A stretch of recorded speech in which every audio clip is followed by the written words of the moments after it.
Snow, aku udah beliin kamu bewok goreng, kok kamu gak makan sih? Gak menghargai effort aku banget. Kalau aku pesan makanan tuh jangan main asal langsung dimakan dong. Kamu tuh gak ngerti mana apa gimana sih? Itu kan punya aku.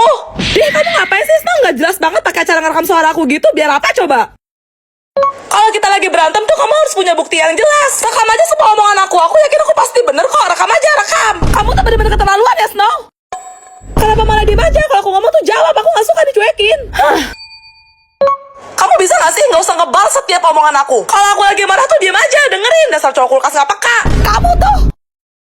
Kamu mau kemana? Aku belum selesai. Duduk. Kenapa tadi kamu menyelanong pergi gitu aja? Gak bagus attitude kamu. Toxic, red flag, gak gentle.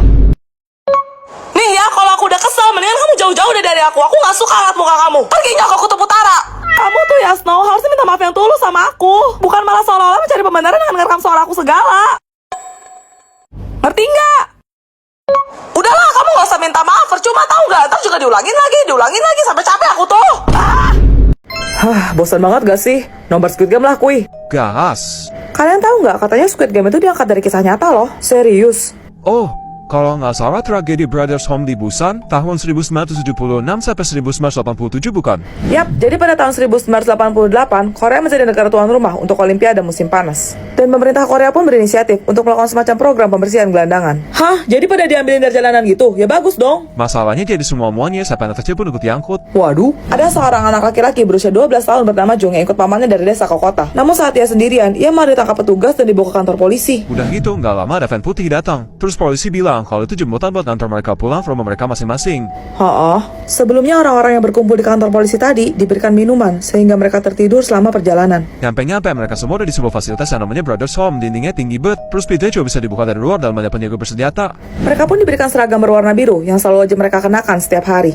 Lalu nama mereka diganti menjadi angka atau nomor. Kalau mereka ngelawan atau nggak nurut, langsung dijual di tempat. Bejir, mirip banget sama Squid Game, woy. Jangan bilang nomor si Jung 456 lagi kayak Gihun. Di sana mereka disiksa, dipaksa bekerja tanpa henti, dan diperlakukan secara tidak manusiawi. Belum lagi mereka cuma dikasih makan ala kadarnya, cuma ngotor-ngotorin gigi doang. Mau tidur aja, ranjangnya bertingkat, ala-ala Squid Game gitulah. Karena sebenarnya kapasitas tempat itu hanya untuk 500 orang, tapi malah menampung sekitar 4.355 orang di dalamnya.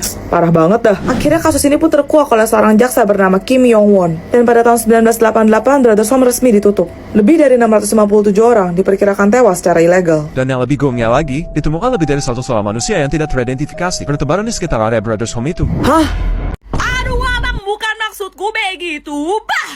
Kasih aba-aba kalau udah siap. You can ask the flowers. I sit for hours. Ada Nona Ambon kah di sini? Nona Ambon, pica, Nona nanti lincah.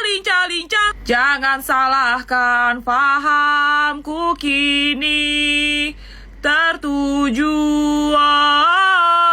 Dustak, tetet, toret, Masih teringat kutukan mantan, oh memang jelas. Opo wae tak tabrak yang menjadi penghalang. Sedikit demi sedikit engkau. Malam saus ini ku terasa sepi, tak mau sendiri. Aku dah lupa balik lagi, nama kau pun hilang dari hati. Pandang pertama dia lihat langsung suka ngeng. Dame onger.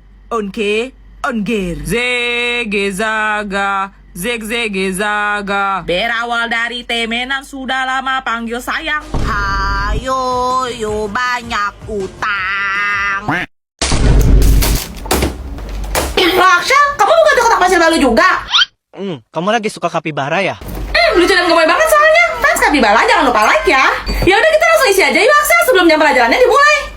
Oke, yang pertama aku mau buka kotak pensilnya dulu nih guys. Bagian dalamnya kayak gini, ada 2 ras latte, nanti sekat ruang terpisah buat nyimpan taruh barang-barang. Oke, sekarang gantian giliran Celo buka kotak pensil Kapibala. Dapat boneka sama stiker juga. Ayo kita tempel dan jangan lupa masukin boneka Kapibalanya ke dalam kotak pensil kayak gini guys. Kotak pensil Kapibala Celo punya banyak sekat ruang penyimpanan loh. Ayo coba hitung ada berapa totalnya. Lanjut, sekarang aku mau buka set alat tulis asal kotakku nih guys. Bentuknya kayak koper gitu.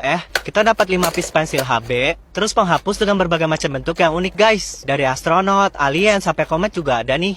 Kita juga dapat serutan guys. Tuh, Dan yang terakhir aku dapat buku notes kecil guys. Lanjut, sekarang Celo mau buka shot alat tulis kapibala Celo. Ayo kita tarik keluar. Dapat pensil, penghapus kapibala yang bisa dicetak-cetak, celutan, terus mini vacuum cleaner guys. Tuh, dapat stiker juga. Kalian lebih suka yang mana guys? Komen. Pa, Ma, kita dapat tugasnya dari Bu Guru, tapi katanya nggak boleh lihat buku, harusnya sama orang tua gitu. Soalnya apa? Dari mana asal-usul umat manusia, Pak? Kamu bisa jawab nggak, Juliet? Kamu jangan ngeremehin aku gitu ya, Snow. Walaupun emang aku nggak sepintar kamu, tapi minimal aku tahu kan manusia dari mana. Serius, mah? Jadi tuh dulu bumi masih kosong tanpa penghuni. Lalu Tuhan merasa kesepian dan menciptakan manusia laki-laki pertama yang dinamainya Adam. Oh gitu, terus mah? Lalu Tuhan mengambil tulang rusuk Adam untuk menciptakan manusia perempuan yang akan menjadi pasangan Adam bernama Hawa. Cie. Kok malah diciein sih kok? Mereka pun menikah dan melahirkan seorang anak yang merupakan keturunan manusia pertama dan begitulah seterusnya hingga menjadi peradaban umat manusia seperti sekarang. Sudah kuduga, pasti sawah. Lah, terus emang yang benernya gimana, Pak? Jadi pada awalnya, manusia itu berasal dari keras spesies hominid. Kemudian melalui berbagai tahap, dari Homo habilis, Homo erectus, dan Homo neanderthalensis, yang mengalami proses perubahan secara terus-menerus berevolusi selama berjuta-juta tahun lamanya, hingga menjadi Homo sapiens atau manusia modern seperti kita ini. Tunggu, berarti asal-usul manusia itu dari monyet. Pantas kok mirip.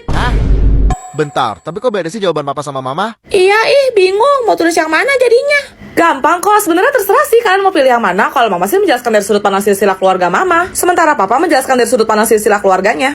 Lah, Si. Bosan nih, anaknya ngapain ya? Kita main dokter-dokteran nih, Cian jadi dokternya ya. Ayo, Cian jadi susternya ya. Aku asisten. Yah, masa aku yang jadi pasiennya? Silahkan Bapak Ernest Stormhold untuk masuk ruangan dokter. Iya. Selamat siang, Pak. Suster Cian tolong tensi dulu ya. Buset. Itu jarum apa paku beton? Tensi, Cia, tensi, bukan suntik. Susah bener kalau aku cuma separuh. Bisa Bapak coba sampaikan apa keluhannya? Saya suka berjalan sewaktu tidur, Dok. Apa ya istilah medisnya? Oh, skinwalker. Sleepwalking. Saya sudah mengunjungi berbagai macam dinas dokter spesialis, tapi satu pun ustadznya nggak ada yang mempan, Dok. Saya sampai pusing harus gimana. Gawat. Kalau seperti itu kondisinya emang udah nggak bisa pakai obat biasa, Pak. Tolong Bu Dokter, saya dengar penyakit ini berbahaya. Tenang, Pak. Saya punya obat yang mujarab. Kotak ajaib. Hah? Apa betul dengan kotak ini saya bisa sembuh, Dokter? Tentu saja. Baik, kalau begitu akan segera saya minum sekarang juga. Jangan ya, Pak ya. Lah, terus? Cukup Bapak taburkan di sekeliling lantai tempat tidur Bapak. Emang ini isinya apaan? Paku payung. Hah? Si. Boleh, botol minumnya silahkan. Bentuknya unik-unik dan gak pasaran loh. Omo. Semuanya lucu-lucu deh. Kamu pilih aja, Cia, yang kamu suka. Nanti Celo yang bayar. Enggak, Cia sungkan. Kemarin kan udah. Hari ini Cia temenin kamu belanja aja ya. Tapi kayak Celo udah punya semua deh, Cia. Itu apaan, Bang? Gelas ya? Bener, Neng. Ini gelas gambar Hangyodon. Berapaan, Bang, itu harganya? Abang kasih murah deh, 34.000 aja. Oke, Bang. Bungkus. Nih, Abang, 100.000. Wih, makasih. Laris manis, Tanjung Kimpul. Nih ya, Neng, kembaliannya 76.000. Maka? Hah? Kok 76.000 sih, Bang? Abang nggak salah. Hah? Bener dong, Neng. Bentar, abang itu pakai kalkulator ya, biar yakin. 100.000 dikurang 34.000 sama dengan... Oh, Kelebihan 10.000 nih, Bang. Nanti Abang rugi. gak nyangka anak ini jujur banget. Nih, Neng, 10.000. Makasih banyak ya, Neng. Sama-sama, Bang. Ya ampun, Celo mulia sekali. Ternyata Celo doang pas nih, Bang. 34.000. Oh alah, kenapa nggak bilang dari tadi, Neng? Kalau gitu, 100.000-nya abang balikin ya. Makasih ya, Bang. Sama-sama, Neng. Kok? Bentar. Gimana? Entah siapa yang salah. Tadi lo Papa panggil sampai-sampai Papa teriak-teriak. Hah? Gak kedengeran, mah kan pakai headphone. Tolong beliin Mama tepung segi 4 biru 2 bungkus di warung ya. Kenapa gak suruh Cil aja sih? Kapok, Mama semua kembali ditirup dengan sama dia, nyoh. Nih, totalnya cuma 40.000. Mama mau kamu kembaliin Mama 10.000. Iya. First blood. Bang, beli tepung segi 4 biru 2 bungkus. Nih, Dek. Double kill. Nih, Bang. Nih kembaliannya. Mega kill. Makasih ya, Bang. Loh, ini kok kembaliannya banyak banget. Harusnya kan cuma 10.000. Kok jadi 60.000? Mungkin abangnya hilaf, Elia. Dikiranya kamu ngasih uang 100 ribuan. Cepat kembalikan ke abangnya. Jangan membuat orang lain merugi. udah sikat aja, anggap aja rezeki kamu. Lagian ntar abangnya yang salah. Lumayan lo bisa buat top up FF. Hah? Gak bisa. Aku harus kembali ke warung. Yes, Raya menang. Bang, Apa, Dek? kembaliannya kurang. Tadi kan saya ngasih emang 100.000, tapi abang cuma balikin saya 10.000. Oh, sorry. Nih. Makasih ya, Bang. Kok jadi gini? Nih mah, sama kembaliannya 10.000. Makasih ya, Elliot. Mayan, cuma 100.000. Lah, ini anak udah setan dari gua. Oke kelas, jadi hari ini Mimi mau presentasi. Semuanya harus fokus ke Mimi ya. Duh, tau jangan ngeliatin Mimi kayak gitu deh. Mimi tahu kok kamu naksir sama Mimi, tapi gak perlu sampai tajam gitu ngeliatnya. Mimi kan jadi malu. Hah, tadi disuruh fokus. Kira pada merhatiin, lu malah uget-uget kasih lo mau ubur-ubur mabuk cincau. Oke, Mimi lanjut ya. Topiknya adalah apa cuma Mimi ya cewek yang natural, agung dan sempurna di tengah para cewek rata-rata standar pada umumnya yang serba dibuat-buat. Tuh mulut udah pernah kena hantam tombol-tombolin belum sih? Sabar, Tima, sabar. Jadi sebagaimana sudah Mimi sampaikan tadi, duh, Snow stop gangguin Mimi, cubit nih. Bu, Snow gangguin Mimi mulu, Mimi kan jadi gak konsentrasi. Hah? Perasaan Snow gak ngapa-ngapain deh. Lama-lama gue gebuk pakai ban serep juga lu. Sabar, Tima, sabar. Oke, skip presentasi dari Mimi. Apa ada yang mau ditanyakan? Lah udah selesai. Tadi si Mimi bahas apaan? Kagak tahu, yang penting sekarang dia diem dulu deh. Kepala gue udah mau pecah. Ih, Mimi gak mau jawab. Kalau Snow, kamu pasti mau jebak Mimi kan? Mimi tahu, kamu mau nembak Mimi ya? Kamera mana kamera? Duh, jangan sorry Mimi diam-diam. Gak usah banyak tingkah, gue liatnya mau muntah. Ih, Mimi sepau. Ini jadinya buat tugas bahasa Jepang kita mau bikin apa, woi? Mimi-chan, hai. Nani Gasuki? Hah, sudah buru-buru, gak usah caper deh lo, mentang-mentang ada Snow. Gimana kalau bahas budaya rakyat atau urban legend aja? Kalian tahu cerita tentang Hachishaku sama? Oops, sorry. Mimi bersinnya emang natural imut gitu, nggak dibuat-buat. Apa adanya. Lo pernah dicokoknya sedotan belum? Sabar, Tima, sabar. Hachishaku sama kalau nggak salah mirip sama Slenderman versi Jepang bukan sih? Betul, Hachishaku sama adalah sosok hantu perempuan setinggi 8 kaki yang suka menculik anak kecil untuk dibawa bersamanya ke dunia lain. 8 kaki itu berarti sekitar 2,5 meter.